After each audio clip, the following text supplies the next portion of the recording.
had only been at St. Elias Medical Center for 2 weeks when I got assigned my first solo night shift. As the new hospital chaplain, I was still trying to adjust to the rhythms of grief, to the way time slows down in the ICU, to the way fluorescent lights hum just a little too loud after midnight. Most nights, I shadowed another chaplain or checked in on patients during daytime hours. But that Thursday, I was on my own. The hospital at night is a different world. The corridors stretch longer, the sounds are muted, and the shadows feel thicker, like they're waiting for something. Nurses move more quietly. Conversations, if any, are in whispers. There's a hush over everything, a stillness that doesn't feel peaceful.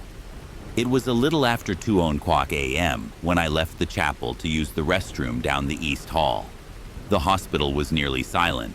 No monitors beeping, no pagers buzzing, just the soft squeak of my shoes on the polished linoleum and the occasional distant clink of a cartwheel. On the way back, I passed a dimly lit corridor I hadn't noticed before. A faded sign above the entry read, Ward C, East Wing, authorized staff only. The area was darker than the rest of the hospital, as if the lights hadn't been updated in years. I paused. I didn't remember anyone mentioning Ward C during orientation, but then again, this place was a maze. Maybe it was used for storage or long-term patients. Just as I turned to leave, I heard it. A soft, muffled sound, like crying. A woman. It echoed faintly, like it was coming from far down the hallway. I froze. Hospitals are full of grief. Crying isn't unusual, but this sound, it was wrong. It didn't rise or fall. It wasn't frantic or sorrowful. It was steady, monotonous, almost rehearsed, like someone was pretending to cry but didn't know how humans were supposed to do it. Curiosity got the better of me. I took a cautious step into Ward C. The air changed immediately. It was colder, not just chilly, bone-deep cold, the kind that sinks under your skin and makes your breath fog in the air. I rubbed my arms and glanced around. The floor tiles were scuffed. The walls had peeling paint. An old nurse's station stood abandoned to my left. A no visitors sign hung crooked on the wall, its ink faded to a ghostly gray. Then I saw her. She was standing at the far end of the hallway, still, silent. From the distance, I could just make out a figure in an old-fashioned hospital gown, the kind I'd only seen in black and white photos from the 1940s. It hung loosely from her frame. Her arms were by her sides. Her hair, long, tangled, dark, hung forward over her face, completely obscuring her features. She wasn't moving. She didn't seem to be crying anymore. She was just standing there. I froze. My brain scrambled for logic. Maybe she was a dementia patient who wandered off. Maybe someone in costume. Maybe... And then she tilted her head just slightly. That was enough. I turned and bolted out of the corridor, my heart hammering in my chest. I didn't stop running until I reached the nearest nurse's station near ICU. My chest burned, not from exertion, but from fear so sharp it felt like ice in my lungs. I leaned over, bracing my hands on the counter, trying to steady my breath. A nurse named Karen looked up from her paperwork. "You all right, Chaplain?" I tried to laugh it off. Just got turned around. East Wing's a bit of a maze. At the mention of East Wing, she stiffened, subtle but unmistakable. Her pen paused mid-stroke. "You didn't go near Ward C, did you?" I blinked. "Yeah. I mean, I didn't go in, just passed by." "Why?" She glanced around, then lowered her voice. "That wing's been closed for years, ever since the old psych unit shut down." I felt the blood drain from my face. "Psych unit?" Karen nodded. "Back in the day, that was the overflow for psychiatric cases, long before any of us were here. They said there was some incident. I don't know the details, but no one uses that wing anymore. It's just storage now." I hesitated. "Has anyone ever heard crying coming from that hallway?"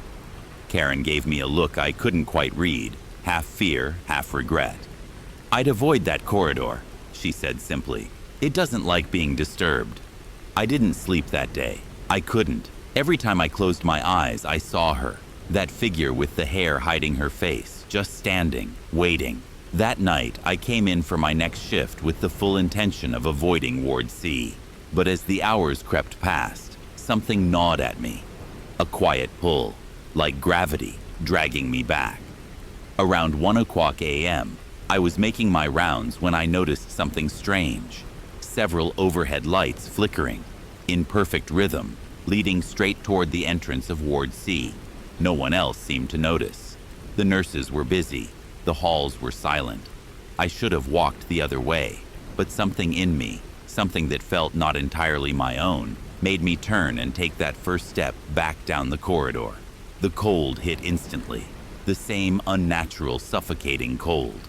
My breath misted in front of me as I crept forward, and there she was again, closer this time, halfway down the hall. Same gown, same tangled curtain of hair, same awful stillness. Only now, her head was turned toward me, not fully, just enough that I could see the curve of one pale cheek beneath the strands. I couldn't see her eyes, but I knew she was watching me. Not just looking, watching, measuring, waiting. I opened my mouth to say something, to ask if she needed help, to ask what she wanted, but nothing came out. Just silence. Heavy, pressing, endless silence. Then, she took a step toward me. She stepped forward again, slow, deliberate. Her bare feet made no sound on the linoleum floor. The hallway, already cold, now felt suffocating, like the air itself had frozen solid.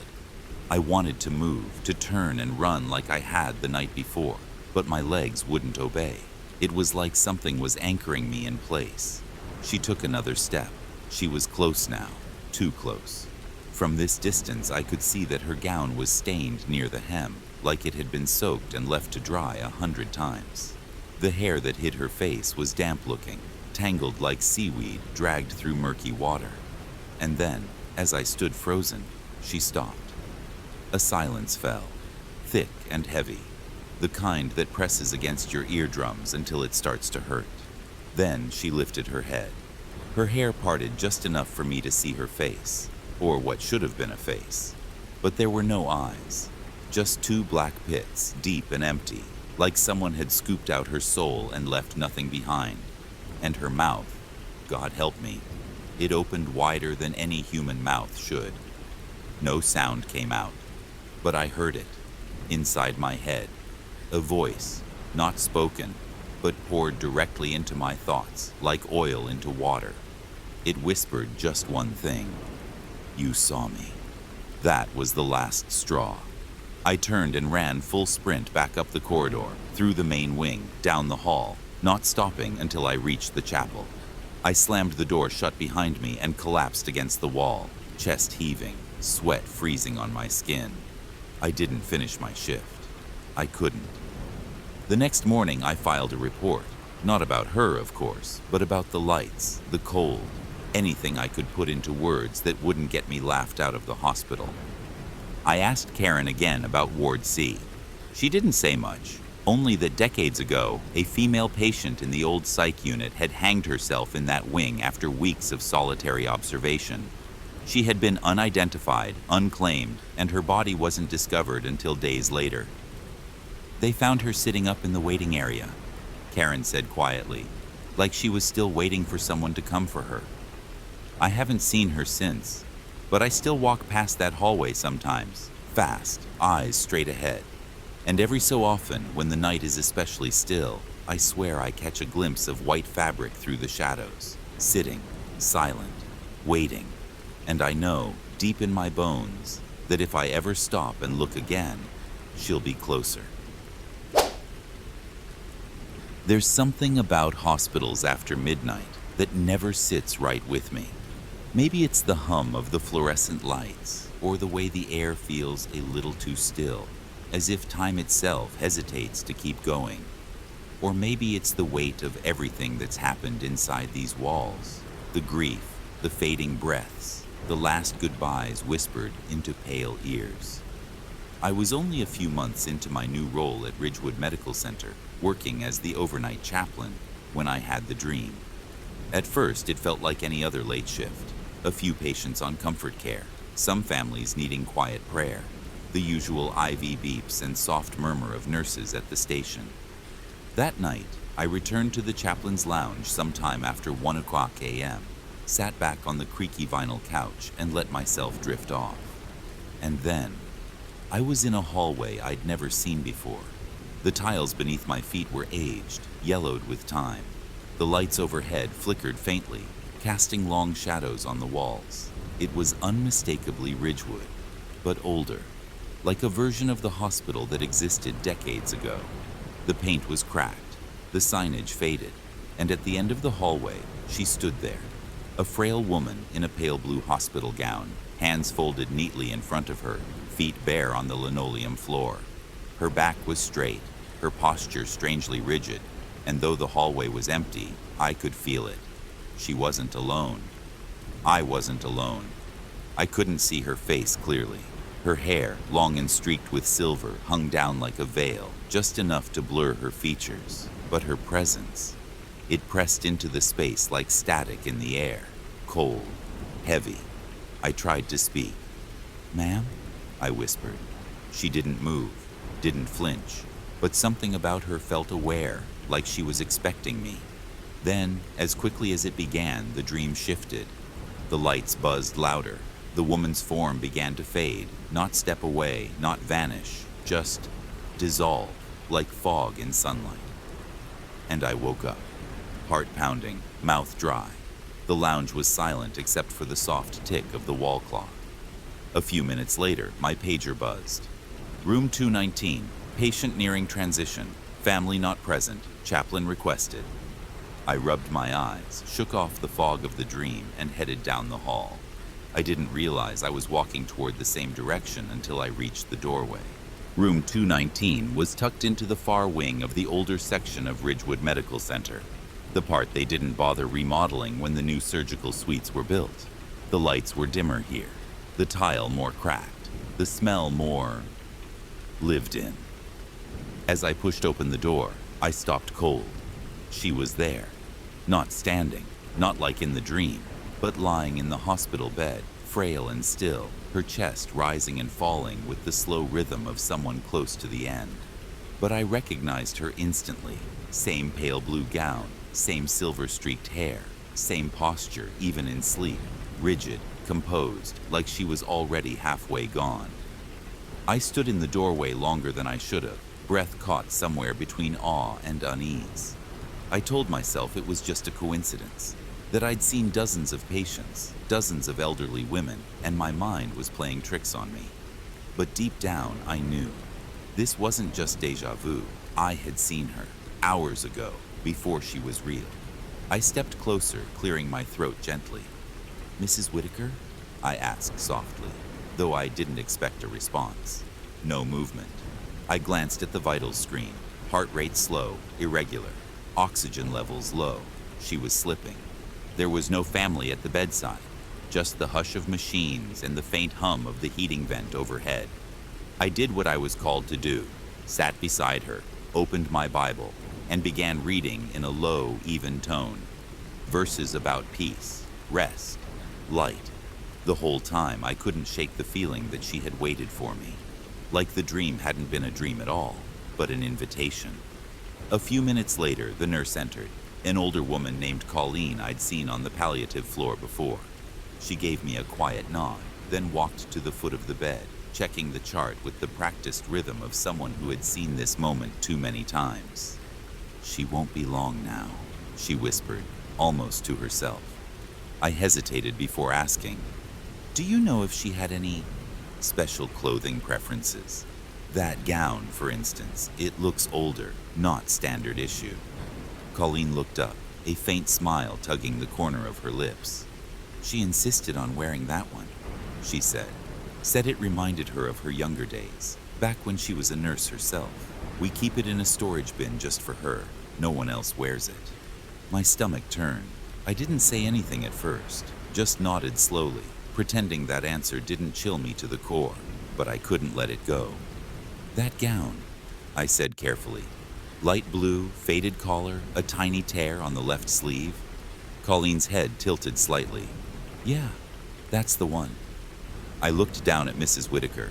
Her breathing had grown shallower. It was her. It had been her all along. I stayed with her as long as I could. The room was so quiet it felt like the walls themselves were listening. Every tick of the second hand on the wall clock echoed like footsteps down an empty corridor. Mrs. Whitaker's breaths grew shallower, spaced farther apart. The color in her face began to fade, and the warmth in her hands slipped away, little by little. There was a moment, right before the monitors stopped beeping, where her eyes fluttered open. Just for a second. They weren't wide with fear or searching for someone who wasn't there. They were calm, peaceful, but more than that, they were knowing, like she recognized me, like she remembered me from the hallway too. Her lips parted slightly, and I leaned in, hoping for a word, a name, anything.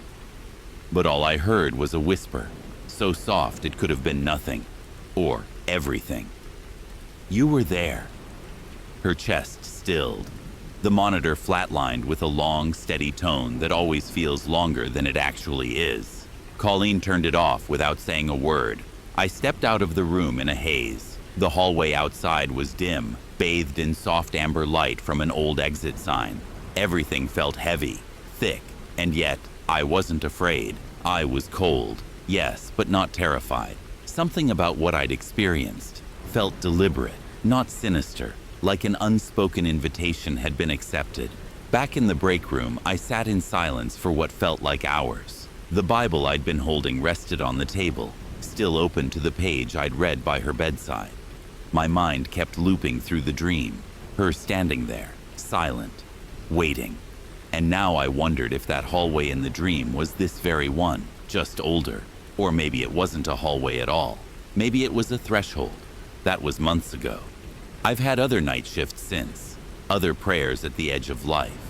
But I've never had another dream like that one. And every time I walk past room 219, I feel it. The air just a bit colder. The silence a little deeper. Like the space itself remembers her. Like it's still holding a trace of her final breath.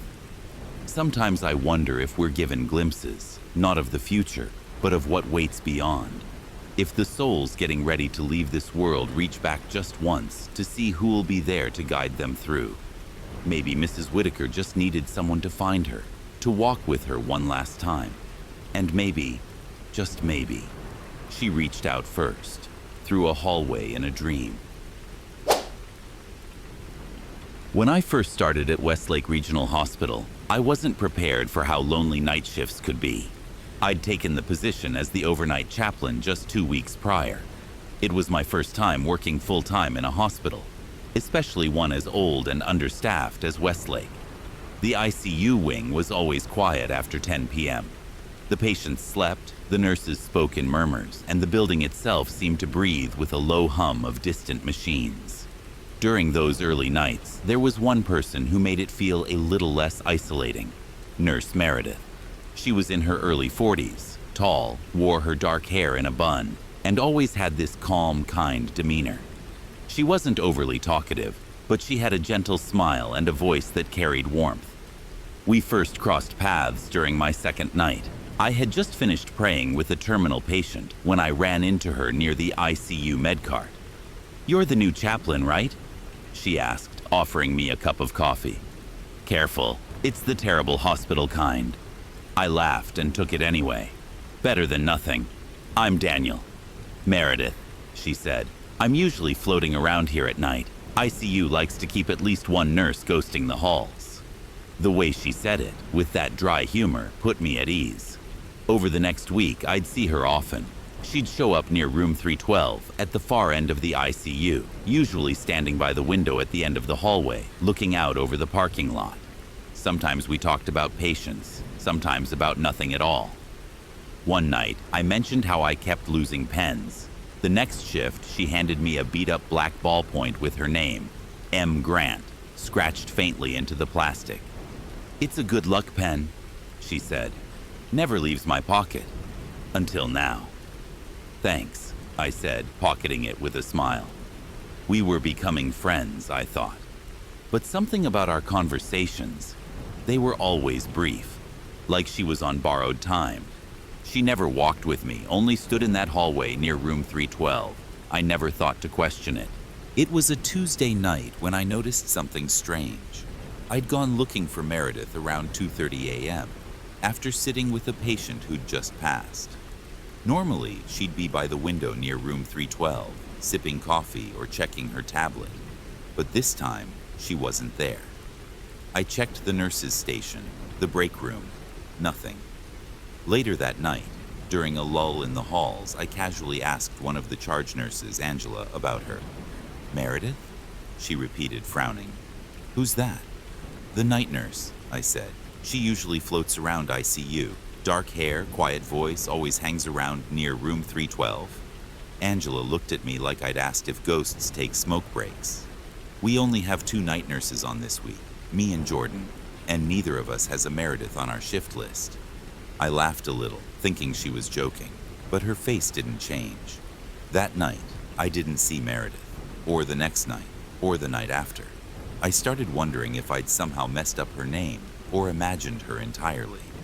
Then, 3 nights later, I saw her again. Same spot, same calm expression, same faint, tired smile. She didn't say much that time, just nodded as I walked by and said, "Room 312's been awfully quiet lately, huh?" I paused mid-step. "Yeah, I guess it has." When I turned to ask her where she'd been, she was gone, like she'd melted into the hallway. The next morning, I asked about room 312. Angela gave me a puzzled look.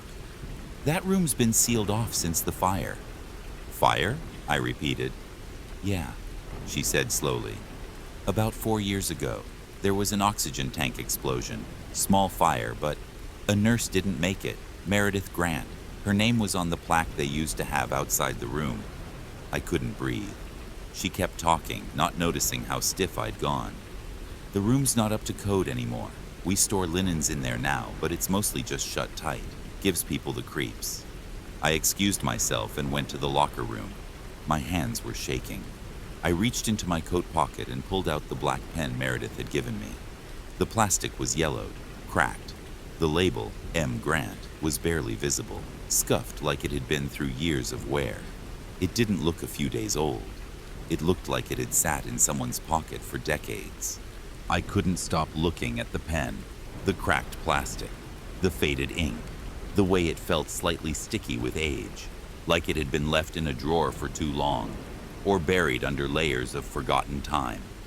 I sat in the chapel alone for almost an hour, holding it in my palm, turning it over again and again, trying to make sense of it, trying to not believe what I already knew.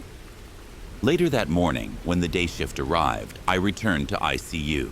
Room 312 was locked, just as they said. The small window in the door had been covered from the inside, but I stood there anyway, staring at the door, listening.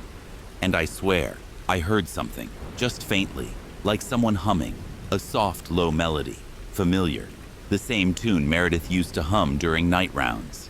I didn't tell anyone. What would I say? That I had long conversations with a nurse who died in this very wing 4 years ago? That she handed me a pen that shouldn't exist anymore? No one would believe it. Maybe I wouldn't have believed it either. But that night, I sat at my desk in the chaplain's lounge, the lights off, holding that pen again. And for some reason, I opened the back casing. Inside, barely legible, on the inside sleeve of the cartridge were the words, "Property of ICU, 2000. 4 years ago, I still work at Westlake. I still make my rounds, still pray with families, still walk the long, silent halls at 3 a.m. when even the machines seem tired.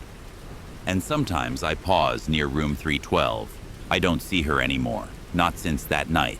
But every now and then I feel that familiar presence, the hush in the air, the soft static buzz of being watched, kindly. I still have the pen. I don't use it. I keep it in my top drawer. I don't know why. Maybe to remind myself that not everything can or should be explained. Some things just happen. And some people, I think, never really leave the places they loved. They stay behind, quietly, still keeping watch, even if the rest of us have forgotten their names. Hospitals are where life begins and where it ends. But sometimes something stays behind. If these stories sent a chill down your spine, leave a like to let us know. And if you haven't already, subscribe to Mr. Rainy Night for more horror stories. True, quiet, and unforgettable. We'll be waiting right here in the dark.